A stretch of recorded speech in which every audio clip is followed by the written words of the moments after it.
আপনি যে মুসলিম, এর প্রমাণ কি? মুসলিমের প্রথম প্রমাণ কি? সালাত। মুসলিমের পরিচয় হচ্ছে সালাত। মুসলিম আর অমুসলিমে পার্থক্যকারী কি?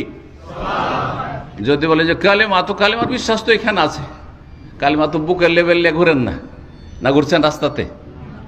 হ্যাঁ, অন্তরে আছে, অন্তরে কালেমার প্রতি বিশ্বাস আছে, আপনার লা ইলাহা ইল্লাল্লাহ বিশ্বাস আছে, মুহাম্মদুর রাসূলুল্লাহ বিশ্বাস আছে, আপনি এর শাহাদাত দিয়েছেন, এটা জন্মসূত্রে পেয়েছেন অথবা দিয়েছেন, সবসময় তার দেওয়া লাগে না, তাই না? তাহলে রাস্তাঘাটে চলতে ফিরতে মুসলিম আর অমুসলিমে কি করে চেনা যাবে?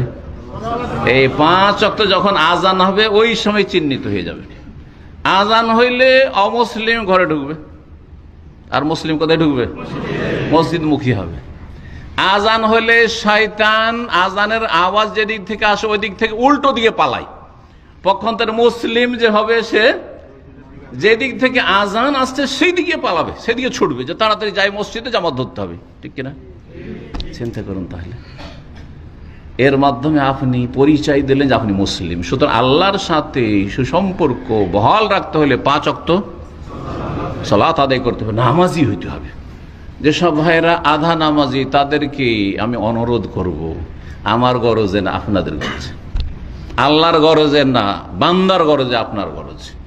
হয়তো আপনি হেদায়েত হলে ওর একটা ভাগ করে আল্লাহ স্পেশাল আমাকে দেবেন, আর হেদায়েত যদি নাও হন কেউ, আর আমি মেহনত করি, তো মেহনতের ফল অবশ্যই দেবেন, ঠিক কিনা? কিন্তু লাভটা কার? 3 ওয়াক্ত পড়েন, 4 ওয়াক্ত পড়েন, ফজর পড়েন না, আজকে থেকে 5 ওয়াক্ত ধরলেন, লাভ কার? আপনার লাভ, যে আপনার রবের সাথে সম্পর্কটা ভালো হয়ে গেছে। রমজান আসার আগেই, মরার আগেই আল্লাহর সাথে সম্পর্কটা ভালো করে আল্লাহর কাছে গিয়েছেন আপনি। সম্পর্ক আল্লাহর সাথে ভালো কোনো চিন্তা আছে? যিনি জান্নাতের মালিক তার সাথে সম্পর্ক ভালো, যিনি জাহান্নামের মালিক তার সাথে সম্পর্ক ভালো, সুতরাং আমাকে জাহান্নামে দেবেন না তিনি, আর তার সাথে আমার সম্পর্ক ভালো। জি, আল্লাহ যেন বোঝার তৌফিক দান করেন।